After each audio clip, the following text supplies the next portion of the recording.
actually we anticipated this, and you won't believe that about maybe on the 26th, 27th and 28th, we did a simulation exercise at the behest of our army chief in the border areas, where we simulated drone attacks on the weapon system. So sir, April 26th, 27th, you carried out an exercise of a drone attack from Pakistan. Yeah, it was not from the border, but it was internal, on the border. Okay. But we actually wanted to, our gunners and our operators to actually hone their skill and see how do you detect.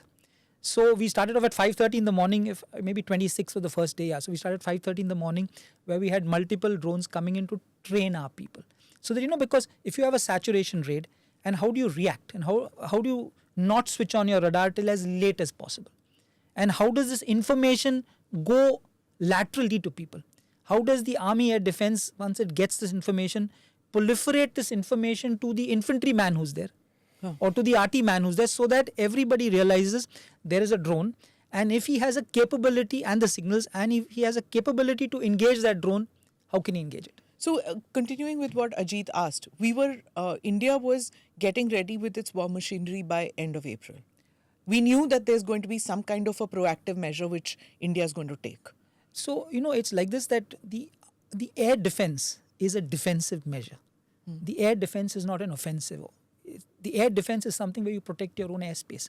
So, by a trickle method, we gradually built up our air defense right along our western borders. I think so.